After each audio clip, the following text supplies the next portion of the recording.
let's see. Okay, a couple things before we bring Shelby on. Keep joining us. Keep being a part of things. It's exciting. People continue to keep logging on. Okay, a couple things that you need to know. So Shelby's going to be talking a lot about his book, and it's a really good book if you haven't had a chance to read it. There's just some great stuff in there. It's called I Am a Tool to Help with Your Dating Life. It's published by Crew Press. And one thing that you need to know is we aren't doing this webinar to really promote his book. Obviously, we'd love for you to buy it, but that's not why we're doing this. And Shelby wanted me to let you know, too, that if you do decide to buy a copy of his book, he doesn't get any money from it. So it might sound like, wow, dude, you're talking a lot about your book. You know, you're going to buy a boat? That's not how it works at all. All the proceeds from the sale of Shelby's book, actually, none of them go to him. They all go back into the ministry of Crew to help produce more resources, to be able to reach more people. So again, you can know if you're buying a copy of the book, you're not just helping yourself and getting great information. You're definitely not helping Shelby, and you're helping the ministry of Crew if you do decide to buy a book. And I'll tell you how to do that at the end of the webinar. But just thought that would be helpful for you guys to know. So I'm excited for what Shelby has to say. We're going to bring him on in just a minute here. So maybe Shelby, get ready to fire up your camera and your microphone and all that stuff. So after he speaks, I'm going to be able to take about 2 or 3 questions from the audience. And so again, tweet those to me, text those to me, post them up on Instagram using the hashtags or on Facebook. So please do that. Okay, so Shelby, are you here? Are you ready to roll? Bring your mic up and your video up if you are, and we can get cranking here. I'm here. Can you hear me? Nice. I can hear you just fine, bro. Yeah, there you go. Look at him. There's your mug. Yeah. Sharp, bro. Hey, thanks.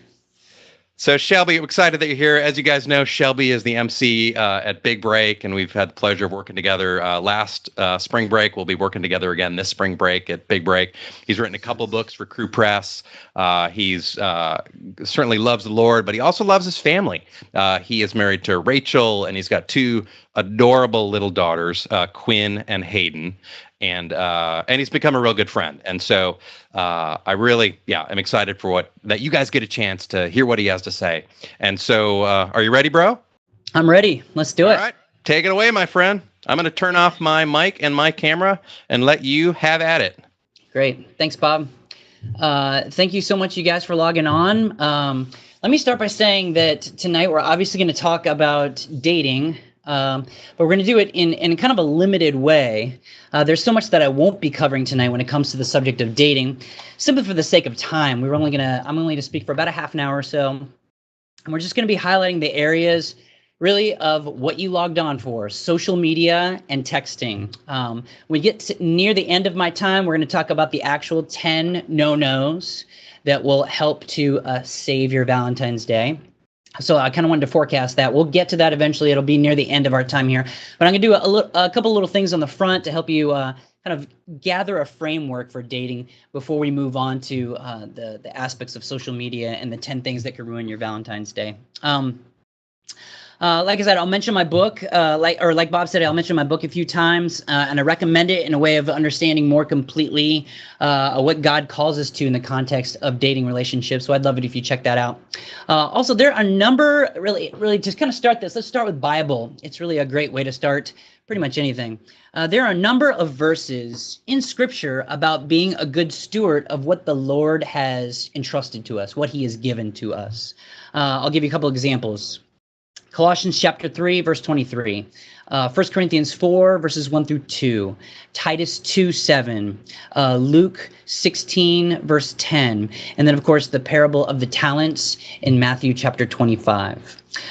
So what's the point of that? The point really is to be responsible and full of integrity with what the Lord has given to us. And for the purposes of our conversation tonight, we want to be responsible and full of integrity when it comes to technology, more specifically social media and texting. All right, so that's what we're kind of framing that with. Let's be responsible with what the Lord has entrusted to us. Let's be good stewards of social media and with texting with our phones. Okay.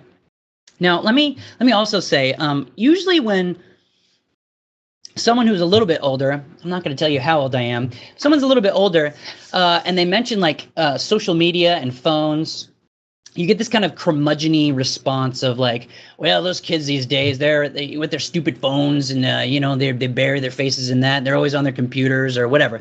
I really don't think that the problem, especially when it comes to dating, is technology. I really don't think that's the problem.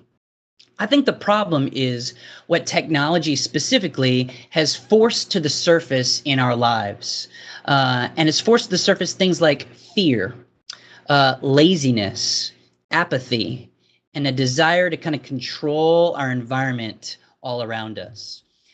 We, specifically as Americans, have created this thing that I like to call the digital shield. And the digital shield is essentially this kind of layer of digital protection that we put on ourselves so that we can't be hurt by other people. And also we can't really be known to the degree that we need to be known because we're hiding behind our computers or we're hiding constantly behind our phones. And the reason why is because it is tough for a guy to look a girl in the eye and ask her out on a date. It's really hard to do that face to face. Just like it's hard for a girl to tell a guy that she has no desire to be more than friends with him when he shows interest in her. That's really tough to do. Face to face tension can be almost unbearable sometimes. So a lot of people usually opt for the initial stages of dating to take place behind the safety of their phones or their computers. And I will say that this is a mistake. It's not wise to do that. When that happens, when we constantly communicate through our phones and our computers, a precedent gets set that important communication between a couple is going to be dealt with in the easiest way possible, a way that brings the least amount of anxiety right now, but in a sense, glosses over the realities of life. Now, as I wrote the book, I was doing a ton of research for it, and I looked at a lot of resources from both Christian and from secular places. And one of the secular resources that I ran across that I thought was interesting was an interview with psychologist Sherry Turkle. And she was asked a series of questions about technology and its direct correlation to social interaction amongst people. When asked why texting becomes more and more common than talking amongst young people, Sherry Turkle said this: because it protects people from the possibility of confrontation. There's a whole generation that isn't learning how to have a conversation. She said, I asked some kids why they choose to avoid face-to-face conversations and communication, and one boy said, because it takes place in real time. You can't control what you're going to say. Turkle went on to say, without this skill, kids aren't prepared to negotiate many of life's bumps. And let me just say, she's absolutely right. A dating couple, should not be in the habit of retreating to the safety of their phone or computer in times when it's hard to handle the bumps of relationship friction. Your phone will quickly become the sole means by which you deal with everything if you're not careful.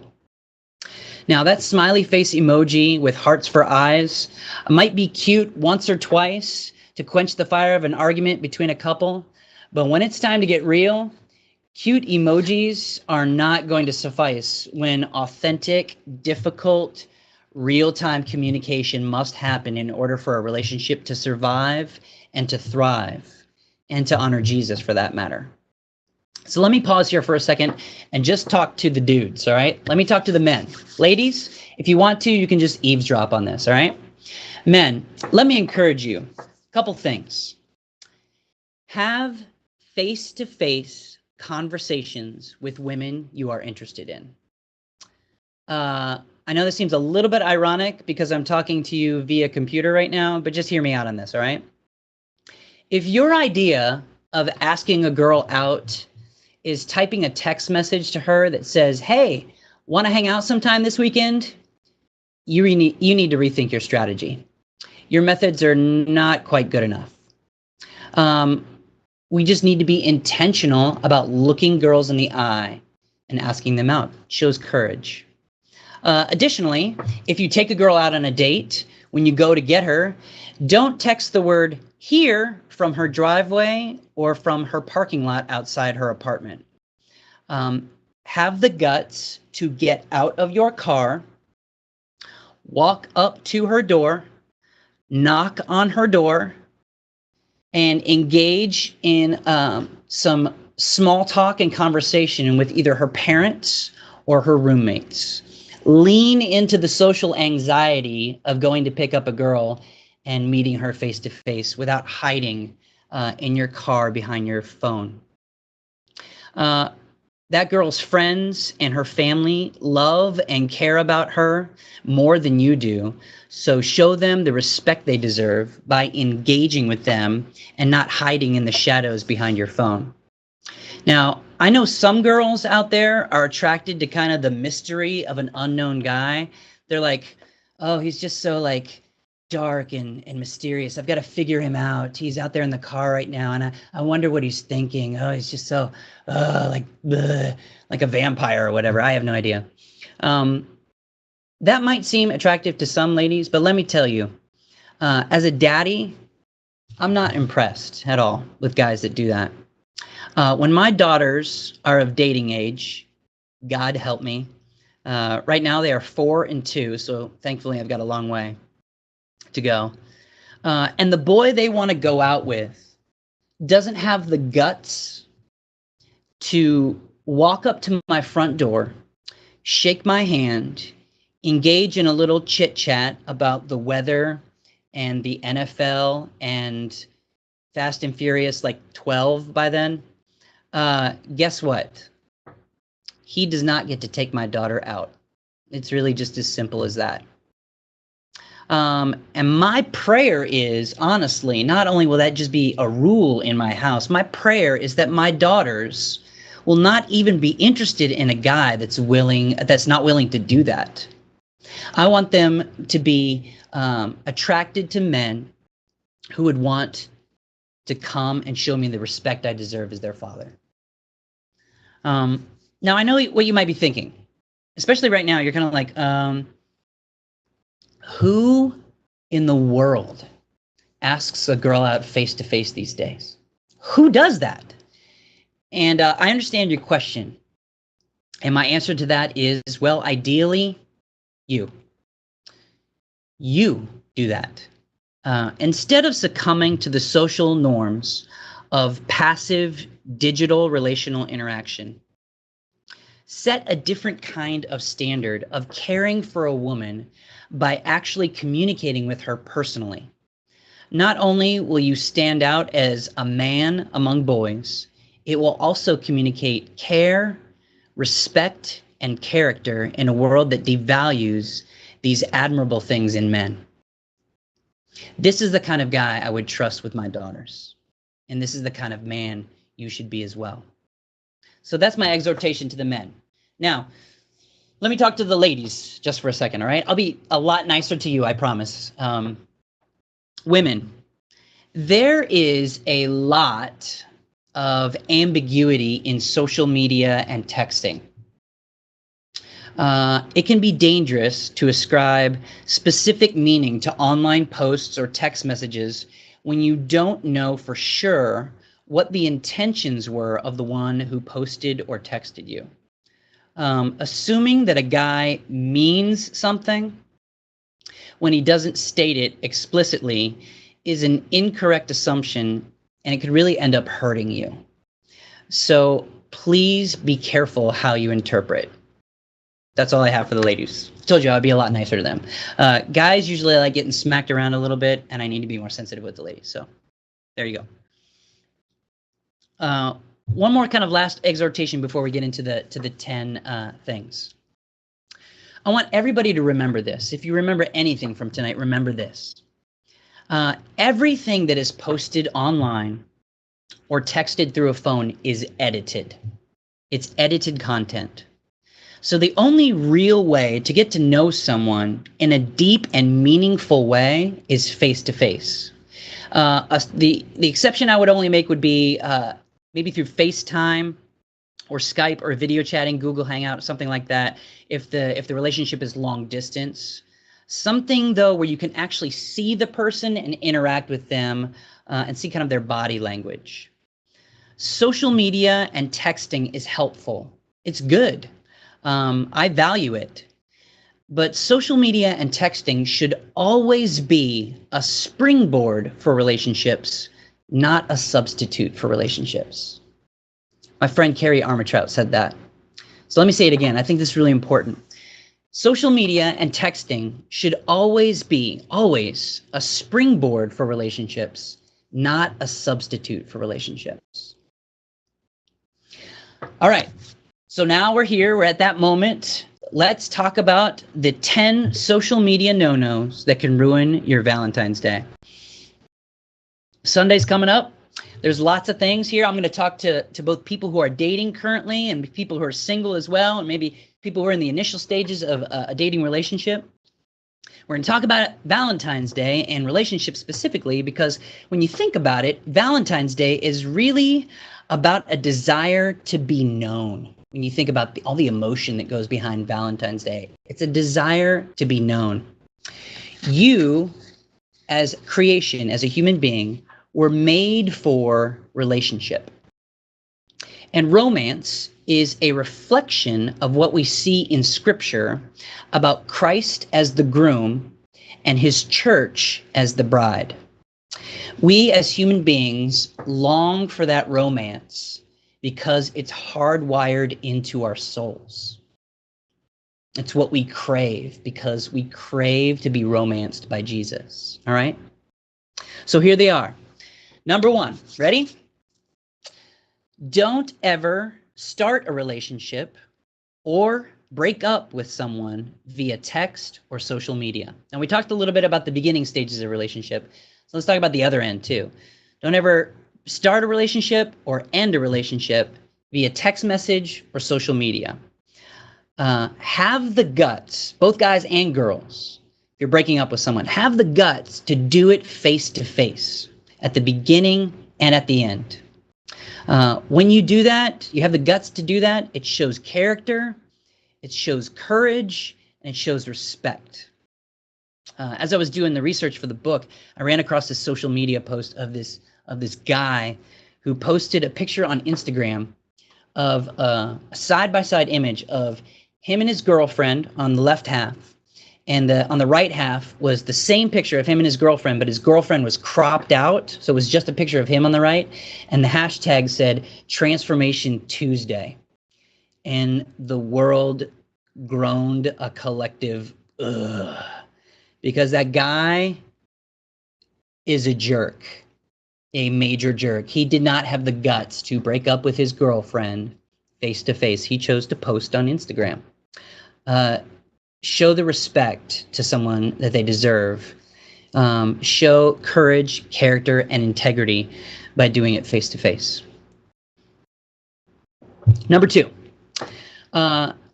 don't share, if you're dating, don't share every detail of your dating relationship online.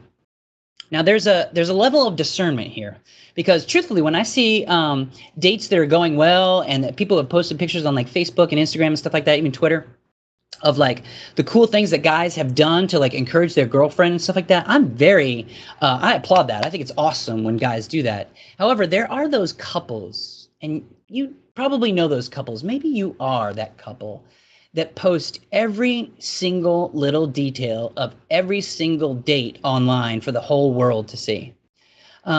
And when that happens, when you're doing that and posting all that, I know you're excited about it, but what can happen is you can unintentionally hurt some of your single friends who are not dating anyone, or maybe someone who just went through a breakup. Now, I think it's great, and I'm not saying don't post those kind of stuff. I just say let's not overload the internet with every detail of every single date that you go on so that we can protect the hearts of our single friends. I hope that makes sense. All right. Some of these are going to be longer, some are going to be a little bit shorter, right? Number 3, don't communicate important things over text messaging. We highlighted this with beginning a relationship and ending one, but it also goes for the sandwich, everything in the middle, all right? If I were here during this seminar and my wife texted me, Shelby, your car blew up in the parking lot. Fire emoji, sad face emoji, hashtag oops. I'd be like, what? Like, why did you text that to me? Why didn't you call me and tell me that? Because it's important information, right? And the same thing needs to happen when it comes to our relationships as we're dating. Don't communicate important things over text messaging. It's lazy and it's kind of sloppy. Be intentional about talking with someone. Of course, again, face-to-face is preferable, but you can also use, there's an app on your phone called a phone. You just tap that phone app and then you can call someone on it. I don't know if you knew that you can use your phone for calling people, but you can. Try it out. It's pretty sweet. All right, number 4. Don't constantly be on your phone when you're with other people. Now, this is a huge one, and this is almost a generational thing now.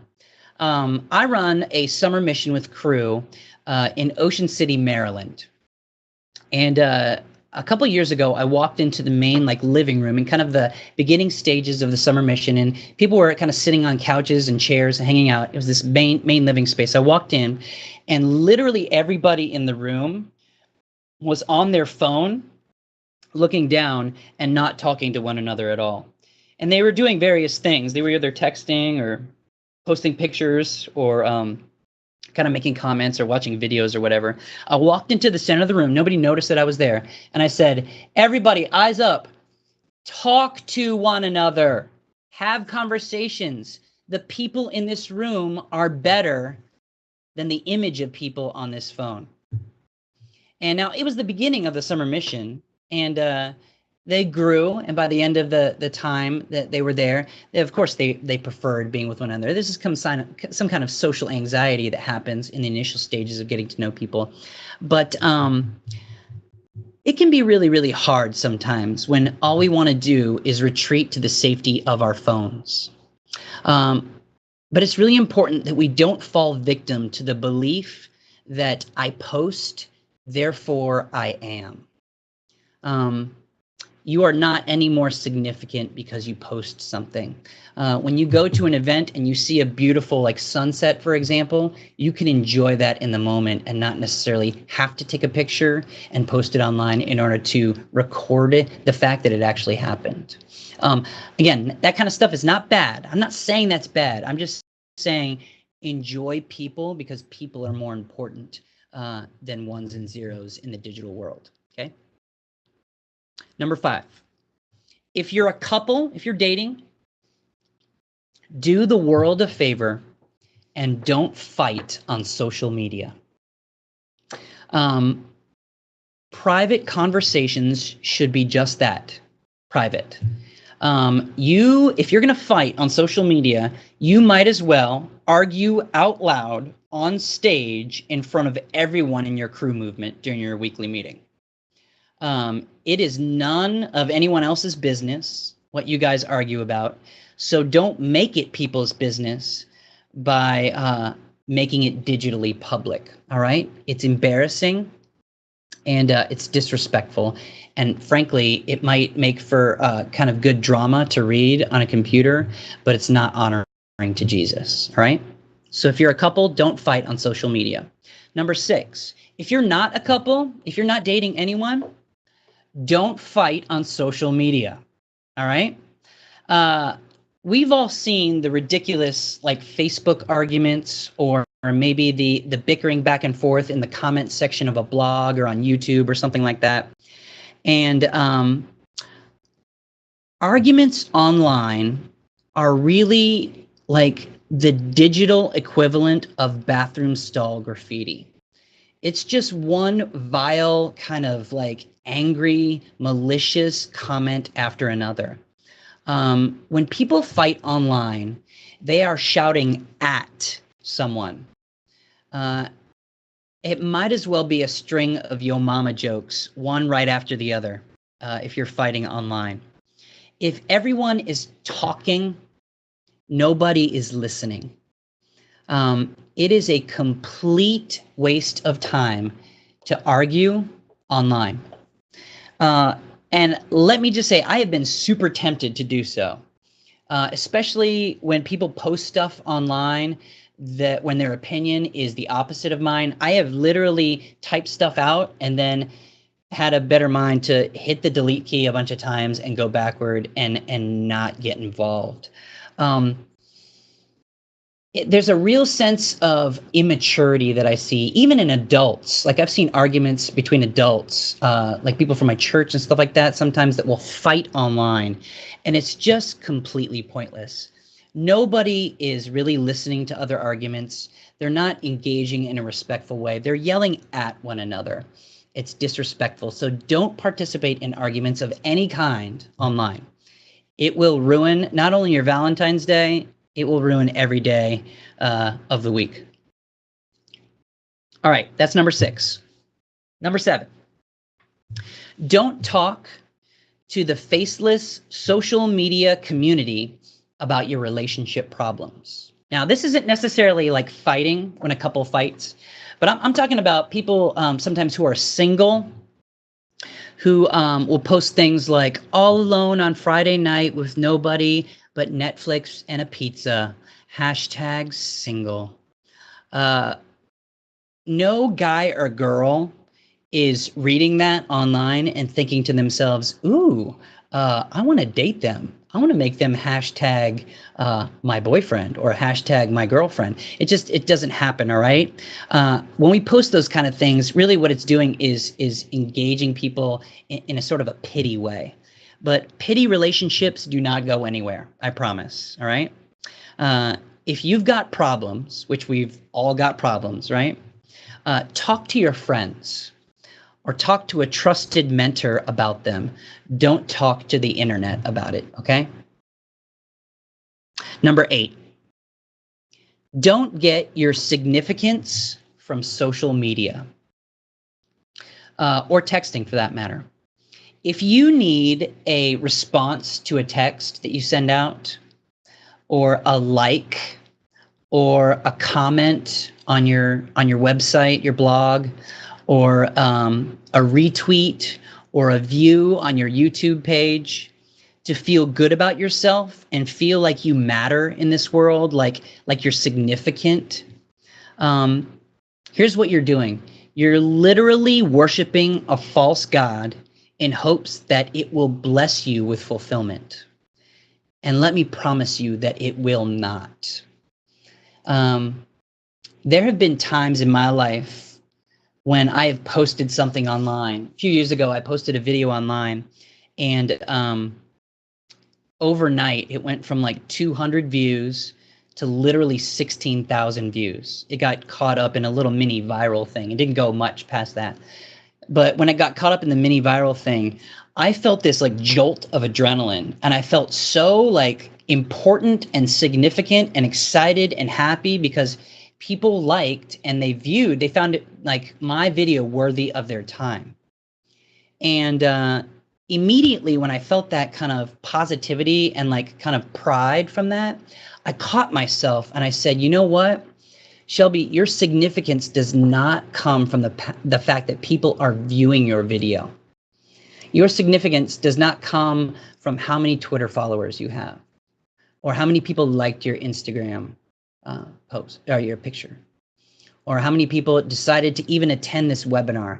My significance does not come from that. My significance comes from Jesus.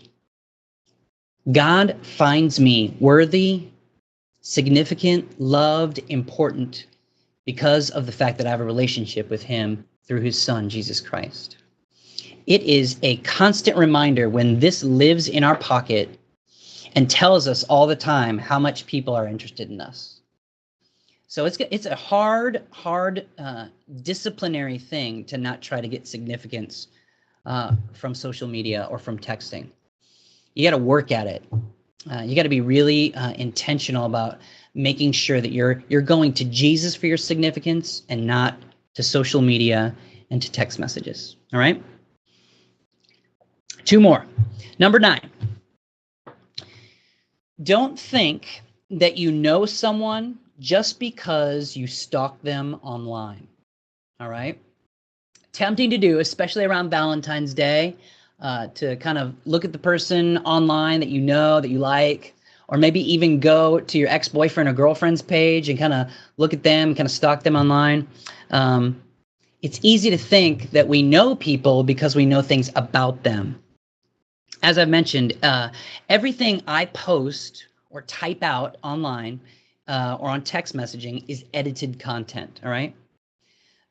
So if you think you really know me just because you know a lot about me, you are sadly mistaken. Not only is the stuff I post online about myself kind of the, so to speak, the shiniest part of me, it is also really just kind of sterile factoids about me. Shows I watch, music I listen to, et cetera, et cetera.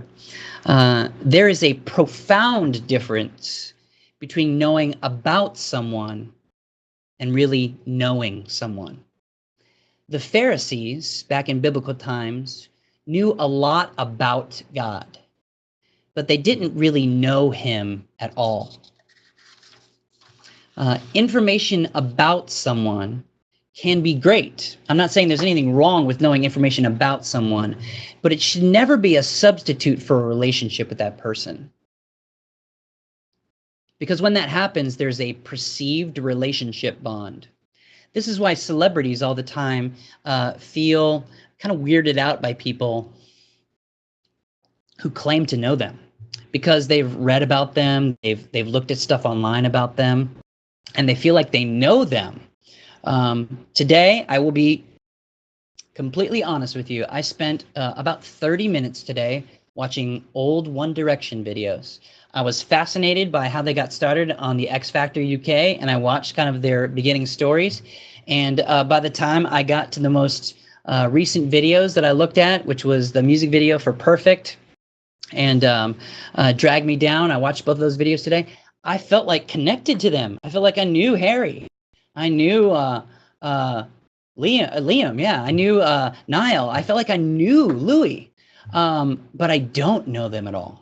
Even though I know about them, I don't really know them. And that's really important as we think through social media and real relationships. You can know a lot about someone, but if you really want to get to know them and their heart, you need to spend time with them. You need to engage with them. So don't fall victim to that if you're looking to date someone or if you currently are dating someone, all right? It's really important. Finally, number 10. Here's the last one, and then I'll close up with a couple of good things of perspective from Scripture. Number 10, don't allow texting and social media to diminish your social skills. If all you do is live your life through your phone or through your computer, you will never know how to engage with someone appropriately. Learn the communication skills of eye contact, of proactive listening to what people say, asking good questions to get to know people and peel back the layers of their life. Not only will it make you a better boyfriend or girlfriend, but it will make you a better friend, a better sibling, a better son or daughter, and it will, frankly, it will even make you more hireable in the future. You will be more likely to get a job if you know good communication skills. If all you do is live your life through edited content, you will not know how to look someone in the eye. You will not know how to listen appropriately. You will not know how to respond in a give and take live scenario. But someone who does know how to do that will not only be a more well-rounded person, but like I said, they'll be more hireable in the future. They will be more likely to get a job. And as I said before, with the muscle kind of illustration, you need to work at this. You need to be disciplined to exercise that muscle. And the more you exercise it, the stronger you will get in the art of communication. We study it, we learn about it, but then we go practice as well. And we need to be intentional about practicing communication, not letting our phones and our computers substitute for authenticity. So those are the top 10 social media no-nos and that can ruin your Valentine's Day. So let me conclude with this. When it comes to dating, all in all, what we really need to do is spend less time looking for the right person and more time on becoming the right person. The reality is that Jesus is ultimate. Cling to him in times of relationship sadness and heartache and loneliness and hurt and confusion. Cling to him in times of jubilation and zeal and comfort and fulfillment and exhilaration when every detail of your dating relationship is going along perfectly. We need Jesus when things are horrible, and we need Jesus when things are wonderful. He is the ultimate, regardless of the state of your dating relationship this Valentine's Day. He is the Alpha and the Omega, the beginning and the end. Revelation 22:13. He is before all things, and in him all things hold together. Colossians 1:17. No one will ever love you the way that Jesus loves you. No one will ever love you the way that Jesus loves you. I hope you remember that. Thanks so much for joining us this evening. I appreciate you being here with us and spending some time with me. I'm going to throw it back to Bob in California, and he'll tell you how to download the first 3 chapters of my book for free. And he's going to announce the 10 winners of the signed copies of my books. Thanks so much for joining us, Bob. Don't go away, Shelby. Shelby, we actually do have a question, so we got a minute. Are you okay to take one question? I think we have a time for that. Okay. We got a couple questions, but I picked this one. This is from Daniel, who's at the University of Maryland, Baltimore County. So shout out to UMBC and people listening there or watching there. So here's what he asked, and I think I picked this because I think it's a question that a lot of people might want to know the answer to. Okay. So just he says that days like Valentine's Days can be really made for romance and kind of romantic things. Right. So how can you do that and kind of make your Valentine's Day romantic without making it more difficult to keep boundaries? So I think the question is, really, how do you have good boundaries this Valentine's Day with whatever you're doing? Any thoughts on that? Yeah, I think it kind of depends on the nature of your relationship. I think that if you're in the beginning stages of a relationship, like you're just starting your dating relationship. I know people who have started their relationship on February 13th, and then the next day it was like, oh my gosh, what am I supposed to do? So the answer kind of depends based upon where you're at in your relationship. There are naturally going to be expectations when Valentine's Day rolls around, naturally. And I think that there are many types of boundaries as well. If we're talking about physical boundaries and stuff like that, that's a whole different conversation. But when it comes to social boundaries or what the boyfriend or girlfriend is expecting out of what will happen on that Valentine's Day, honestly, a lot of it just has to do with communication. Asking good questions of your boyfriend or girlfriend. And I'd say definitely the men should take the lead on this and ask their girlfriend, hey, what would you like to see happen on Valentine's Day? I'm not trying to spoil it or make it kind of planned out and no spark or kind of a boring Valentine's Day to plan everything out. But really, what would you like to see happen in general, in vague terms? Would you like to do something? If you're in the beginning stages of your relationship, hey, do you want to go out to dinner? Would you rather just kind of hang out with friends and do something as a group, collaborative? Would you want to go for a walk? Well, it's kind of cold depending on where you're at in the country. Don't go for a walk if you're near Philly. But if you want to watch a movie or do something like that, it's really just about talking about those kind of things. My friend Roger Hershey, who actually might be watching tonight, he once told me disappointment comes from unmet expectations. And I really think that's true. You will be disappointed on Valentine's Day if you're expecting something to happen and then it does not. And the antidote to that is simply communication. My wife and I, in the beginning stages of our relationship, we communicated a ton, and we tried to keep that at the forefront of our relationship all the way. We're about to celebrate 10 years of marriage, and we try to communicate as much as possible. That leaves also tons of fun room for spontaneity and exciting things to do. So I say a lot of it, and the long and short of it is really just communicate. If you're on the beginning, middle, or you've been dating for years, talk to one another. That's my Love best. it, dude. Great stuff. Wish we had time for way more questions, but we're going to have to cut it short with that because I know people have some stuff to do, and we've taken a lot of your time. And I don't know if it's snowing there. Hopefully, you'll be able to get home safely, my friend. Yes, I can. It's good. Hey, great stuff. Great stuff. Hey, wherever you are, give Shelby a hand. He can't hear you, but, it'll be awesome. That's great. Okay, you're probably wondering then, did I win? So you guys were active on Instagram and Twitter and just some great stuff. So I picked out just some people to give these autographed copies to. And so here's the deal. I'm going to announce the names, and then I will get in touch with you. I'll direct message you, or I'll tweet at you, or something like that, and then I'll get your address, and I'll get these books out to you as soon as I can here. So here are the winners for the. Can I what's that? For a minute? My wife just texted me, your car just blew up in the parking lot. # oopsie. That's awesome. You married the right woman. I love it. I love it. All right. So here's the winners. Congratulations to @ZoMugs, Zoe Lindler. You got a book coming.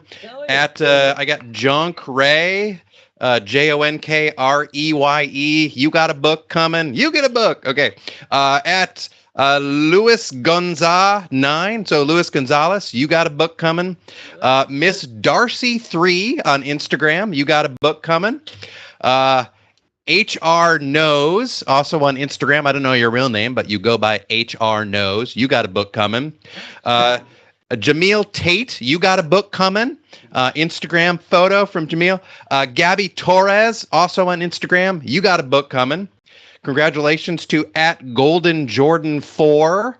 Jordan Keller, book coming for you. Awesome. 2 more. Holly 329. Holly Besky has got a book coming, or Besiki maybe. And then my old buddy Robert Crest. Robert, you got a book coming, my friend. Maybe you already got it. I'm not sure. But so @what_up_Rob, you got a book coming. So congratulations to you guys.